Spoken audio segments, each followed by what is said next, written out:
Well, hello there. I'm Susan Hamilton. You're watching OffBeat Business TV on the OBBM network or listening to the OBBM network podcast or OBBM Radio Dallas. Today, I'm talking with Jena Apgar, Warfare.Marketing. Thank you, Jena. It's nice to be here, Susan. Oh, Jena, you have been doing some very interesting things that have got my attention, and I wanted to share you for several reasons. Share me. Share you. I'm going to share you.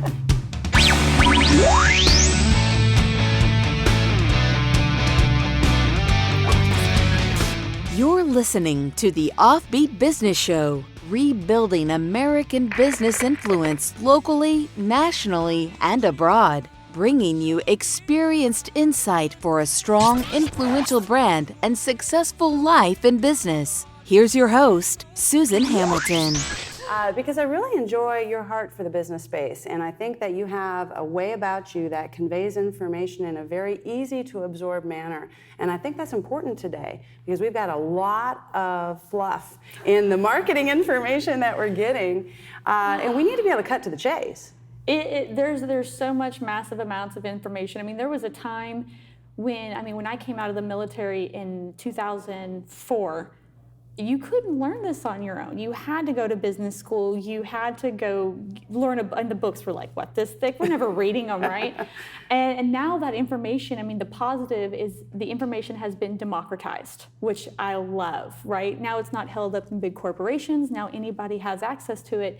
But in that, it's everywhere. And it's really hard, especially if you don't know where to start, even where to focus. Like, you can't learn everything. You really should start learn a little bit and then graduate to the next level and the next level. So it's I don't know how it was a process getting here, but I can say that I love it. Like, my husband's like, why do you want to work all the time? I'm like, this is like TV to me. I don't want to watch TV. I don't want to zone out on the internet. I like what I'm doing. Yeah. And isn't that where we all want to be? Well, I know that you enjoy helping this space, and we talked a little bit about that before we started, because what we're seeing here with the 80% of American micro to small business that tend to be family-owned businesses of 9 employees or less, geez, that's a whole group of the population, that's a whole bunch of you, that may not be taking the steps that you need to and may not associate yourself with the largest market in the world. It's a huge, huge thing, and if we fail here, if we fail to take some authority in this space and shine and become profitable and influential at the same time, that's a big step backwards for the United States of America. And I know we both have a patriotic heart. It's, everyone seems to think that everything's going big box, and there are certainly aspects and industries that are. I mean, look what Amazon, but Amazon once was not big box, Everybody right? starts somewhere. Watch OBBM. And some of them pass away. Right. Like, we just watched the end of Toys R Us Right. and Jeffrey the Giraffe, and I'm just like, my mind is blown. I was like, is there even really another equivalent toy store? Like, why couldn't you sell? Oh yeah, debt.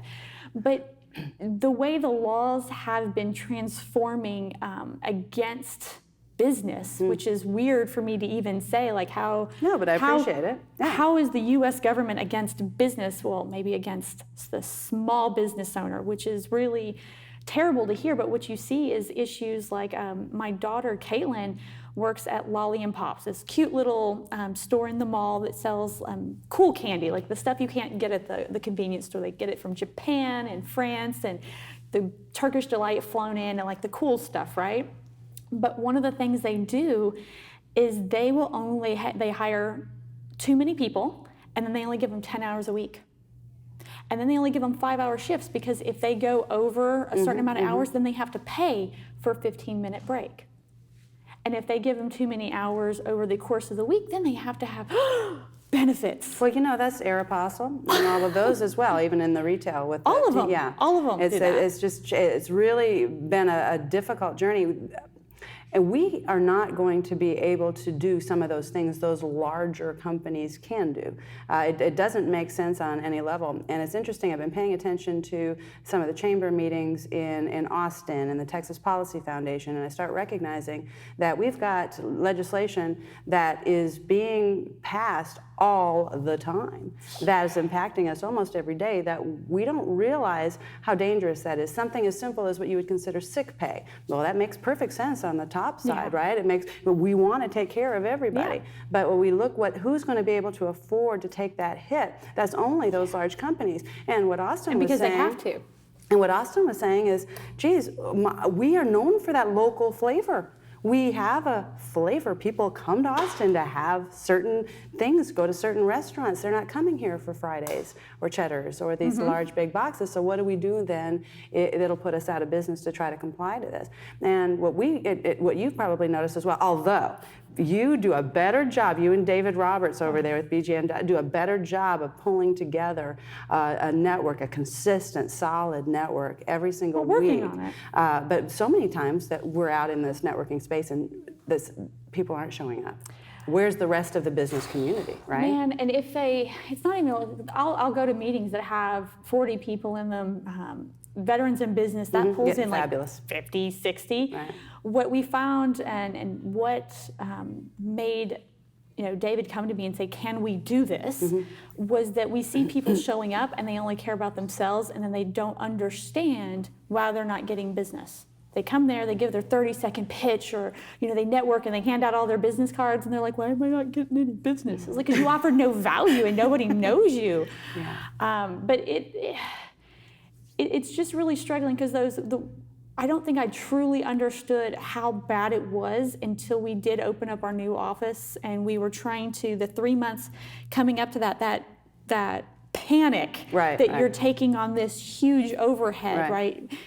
Everything from janitorial, electrical, the office itself, the chairs, the furniture, everything that goes into actually opening up the brick and mortar, right? That it's not like the internet stuff where you can just operate at home, but the actual stuff where you can start to hire employees, where you could start to move up and start adding, to your community. It's funny that we both took that turn. Right? We both went opposite, right? We ran into it.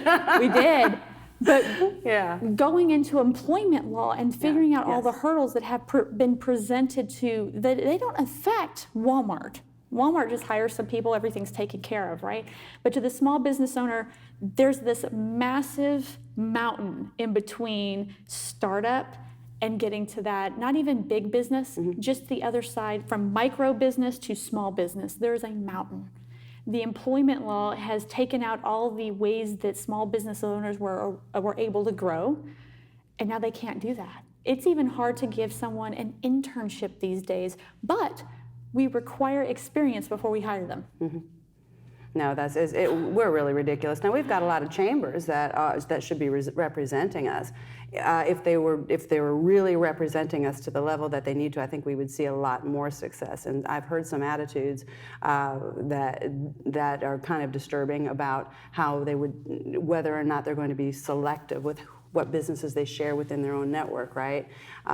When it comes to different things that they can do, we've got to show up. People get protective with their little group, right? And this particular, nobody else is going to interact with them. Well, you know what? They need to. Everything you do needs to be about how do we help them make more money. I think a lot of it comes down to where does a business owner have time? Yeah. That's the biggest problem right there. I've got clients where if I want to get them on the phone, you're scheduling 2 weeks out on the phone. Right. Or you're getting them at dinner. No, that's exactly it. It's 2 weeks out at least. And you're right. Or take that time where we can talk and eat at the same time. I think that's an advantage having an office does, is it allows people can come to you. That has been a huge You know what? That was actually help. kind of a rule that we've made. I don't go out to networking events anymore. I Oh, will you host stopped my it all own. together. Oh, okay. I have a studio with 24 chairs and a stage. Excellent. You can host them here. Okay, good to know. You want to meet? Excellent. We're on Zoom, or you're coming to my office. I'm just out of time. Yeah, Zoom. We do a lot of Zoom here as well to make sure I want that FaceTime though, because it's so important. I can understand if somebody understands me, and if I understand them correctly, right? How often do you think you understand each other, and then without that visual, we don't? Yes. Which brings me to the other thing that we were both talking about this morning, just preserving that information. We've got this group we are so passionate about supporting. A lot of them aren't using audio or video. A lot of them aren't putting their face out there because it's so uncomfortable. And that's a dangerous place to be, because if we don't do that, then where is that wisdom going to go for this next generation who maybe didn't have that same training and background?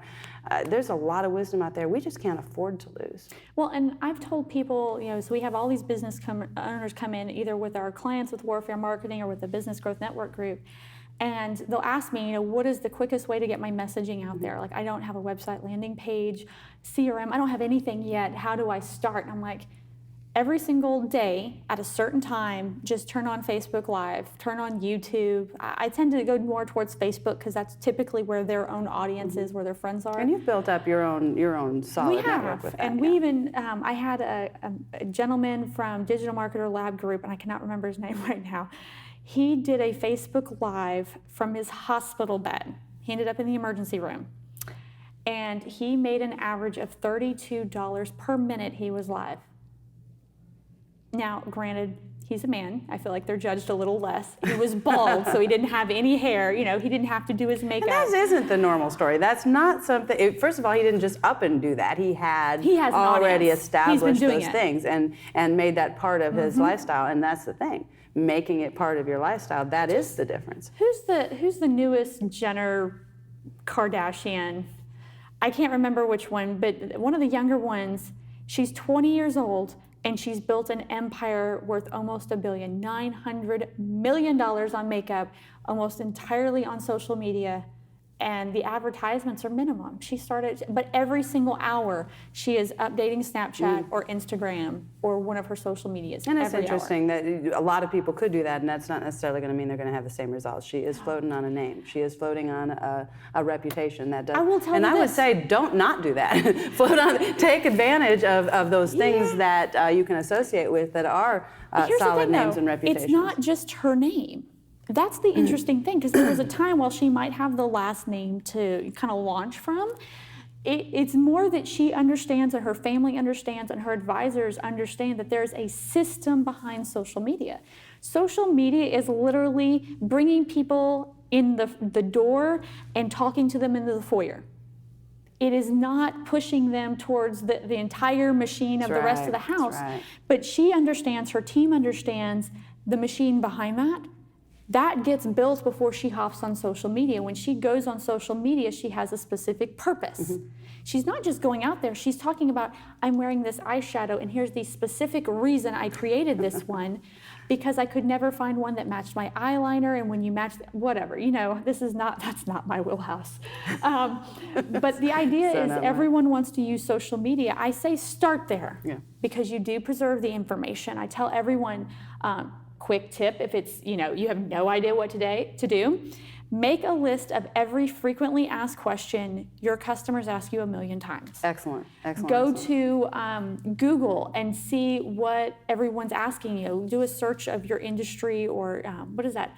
Yahoo Ask, and I think ask.com. Figure out what questions people have, and then that's your content line right there. So decide, are you going to film every morning? So for a while I did tea with Jena, because I'm a tea addict, 5 minutes in the morning, and just restate the question.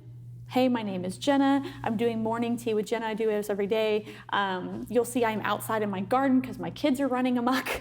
I mean, very honest, because that is the beauty of social media, right? Is that we want that authenticity. We want to feel connected.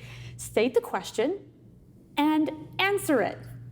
There you go. I think literally I read this after the fact that Gary Vee was promoting this concept, and he said that is how you know the people who know their stuff versus the posers. If you can answer questions, especially in a forum that's impromptu, that's where the intelligence and how the technical interview comes out, as opposed to VBOC, the Veterans Business Outreach Center. They hosted an event out in Arlington, and they had this social media person come out. And I had done my spiel, and I was sitting there trying to eat some breakfast, because I started in the morning. I didn't eat. I was rushing to get my hair done. Yeah, I have to have breakfast. And she starts talking. I'm like, I'm interested in her take. I always love, because there's a million ways to do things. And I'm sitting there, I'm like, you can't say that. That's just not a countering opinion. That's just wrong. And she's reading off of cards, and she has no slides, and everyone's staring at me because I nailed it out of the park. And at one point I just had to leave. I was like, my reactions are so bad. I'm a distraction. Oh, that's hilarious. Are you enjoying Jena as much as I am? I mean, she just brings it to the table, doesn't she? And that's why I couldn't wait to share her with you. Folks, we're going to listen to a couple of our sponsors, and we'll be right back, and we'll hear more from Jena Apgar with Warfare.Marketing. The American business economy is positioned as it has never been before. Professional videography is a core element for attracting a higher level of engagement with the people group you need for significant impact. Now is your time to shine. My name is Bill Brock, owner of White Rock Films, and I invite you to a powerful opportunity in the marketplace. An opportunity to draw excited people to your events, an opportunity to showcase your ideas on infrastructure, an opportunity to become known as the industry authority and enjoy the associated benefits of a strong, influential brand. Video highlights, video teaches. Video puts a resistant market at ease, and video stirs the hearts and imaginations of your allies and strategic client base. White Rock Films offers full audio, video production for businesses ready to embrace the future, handling your project with professionalism, experience, and polish unheard of in the industry. My name is Bill Brock, and White Rock Films wants your business. See us online at whiterockfilms.com. Experience the Zeal difference. It's my favorite beverage. I never thought nutrition could taste so good. I know it's why I feel the best I've ever felt. Wouldn't start my day without this beverage. Every once in a while, a product comes along that's so innovative, it has the ability to shake up how we feel about nutrition. You're about to be introduced to a one-of-a-kind nutritional powerhouse. It's scientifically formulated and backed by a landmark clinical trial. This wellness product has created a movement that has already generated over $300 million in sales. It continues to change lives, create a thirst in people to be healthier, and is inspiring generations in ways other beverages simply do not. It's called Zeal, and thousands of people worldwide, just like you, appreciate that it takes the guesswork out of nutrition and why it's loved by so many. If you don't experience the Zeal difference in 30 days, we'll refund your money. Join us in this movement and experience the Zeal difference. And we're back. You're watching OffBeat Business TV or listening to the OBBM Network podcast or OBBM Radio Dallas. This is Susan Hamilton. I'm talking with Jena Apgar of Warfare.Marketing, and we're talking about some of those things going on with the information local family business gets, as opposed to, you know, what actually works. And the difference, because I think a lot of times we really went into social media there. You know, a lot of times people just, you're right, there's a great big approach, it's about boom, social media. And a lot of people today, even still, haven't really learned how to leverage that. It's important to have those locations, right? Be available in all those locations. But how you use it is the difference between wasting all of your time or actually building a solid background so that when your ideal customer or client is looking for you, they can find exactly what they were looking for because you took the time to fill those things out right. And it's frustrating because you know, we started in influencing with a basic blog just so I was bored at home, and we ended up moving into social media because as bloggers you end up getting really good at social media. Right. And I just, one of my junior league friends, my background, I have an architectural background as well, and she has at one of the best architectural firms for residential building, well, maybe in the world. I mean, Richard Drummond Davis is amazing. And so we ended up getting into social media there, and there's so much power in social media, but it's just it cannot be everything. And there are a lot of social media people out there who will tell you it can be, and it just can't. I know. And it's awareness, it's engage, and I wish I could draw in whiteboard right here, and I can't. I will say this. We'll be ready for her next time because I think she does a pretty great whiteboard presentation. But if you do reach out to me, we'll give you that information later. I'll sit down and I can whiteboard this. Right. We do this in our demos, but it's the first 2 stages of 8. It doesn't take in the account that you need a way to be able to reach people on a consistent basis. You need to get to know them. I always relate it, our partners at Digital Marketer, because they're mostly male, they tend to relate it to the woman proposing marriage proposing marriage.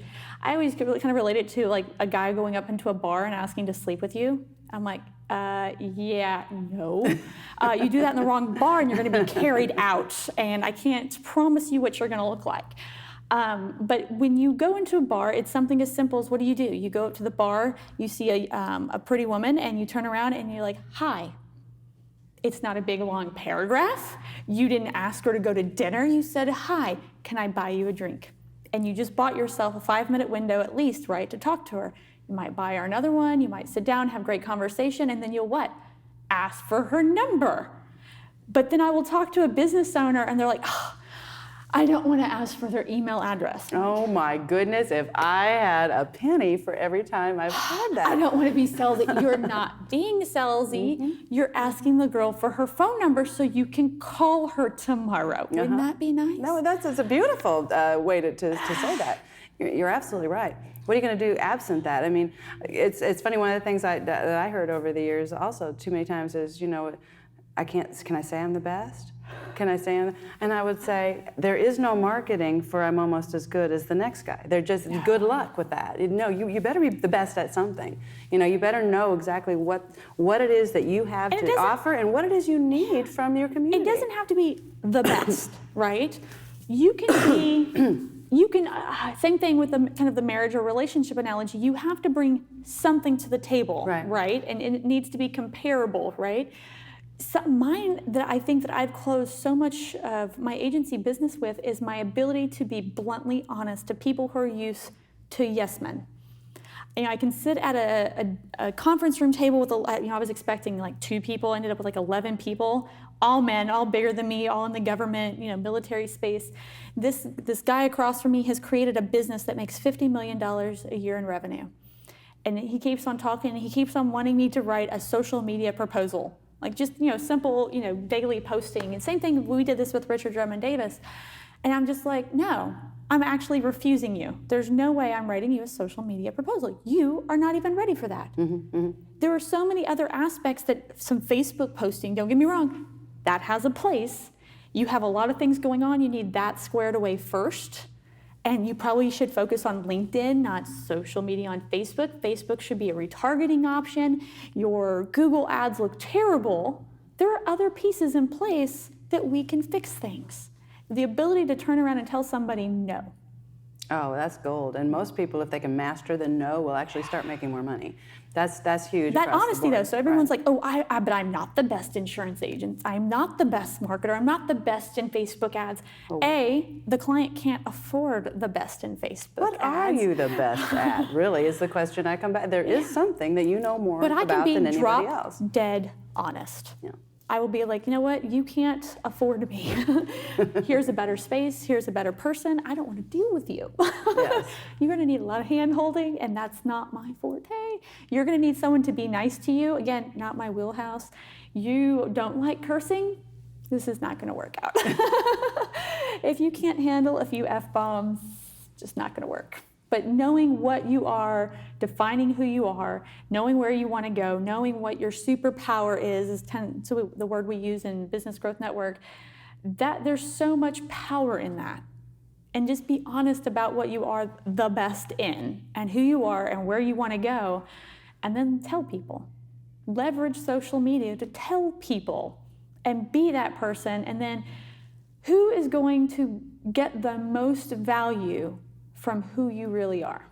That is just the very best question you can ever ask, because not everyone is your customer or client, and you would think that we've gone a few years into that and that we'd understand that, but it's not. We think that, well, everybody needs an air conditioner, so everyone's my customer. Well, no, that's not a smart way to approach it. There's better ways to do it, and how on earth can you niche that? Hey, everyone. And we see that all the time. We still see that all the time, and it's an unsuccessful approach. You're absolutely right. We've got to be focused in on what it is I offer this person, because that's reason number 2 for networking, in my opinion, is to know who is a referral, because I don't want every customer or client, every prospect that comes my way. I get to be selective.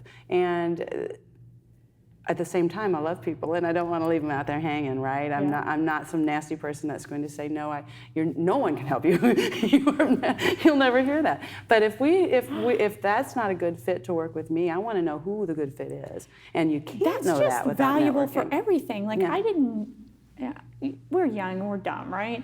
And so I get out of the military and I go to college, and I'm a single mom. So when I'm going to college, I feel like my college experience was different, because the students who were going lacked direction or purpose, and I was like, no, I need to go graduate, I need to get a job, and I have this child to raise, I need to provide for her, and I need to provide the life that I want to provide to her, while teaching her these things I may have learned the wrong ways, right? And so I was really focused, and I went and networked, and I went to industry, specific ones, and I got, internships, and this crazy idea, and I met people out there, and I knew. So I went to school for interior design, and I met people who advertised for interiors. I met people that were for rugs. I met commercial designers, residential designers. And when it came down to like the other people started paying attention more towards senior year, they'd be like, oh, I got this internship and they want me to find carpet. I'm like, okay, well there's Shaw, blah, blah, blah. And you're just listing, you can go to Scott & Kuhners, you can go here, you're here. And they're like, oh, you know everybody. I'm like, I'm anti-people. I'm an introvert, and somehow I managed to do this in 3 years. How did you not, with all the time in the world? I had an internship, I had a regular job, I had a daughter, I was taking care of my grandmother, and going to school full time, and somehow I managed to do it, but you can't. Cry me a river. Mm-hmm. But getting to know those people, I'm still connecting with some of them, and they're still like wrapping around. You never know when somebody's going to need that information, but now you can provide value. And if you can provide value to someone, you're going to change how they feel about you. And how they feel about themselves. Because the self-confidence is it's a big part of it, right? And setting that example, and that's one of the things, empathy is not my strong suit. You know what? You are a fascinating young woman, very well accomplished, and I love the example that you set in this space. I think there's very few people that just speak honestly to it, and they're straight up, and their heart's in the right place. It's not just about how can I get this, what kind of a program, social media program can I get everyone on?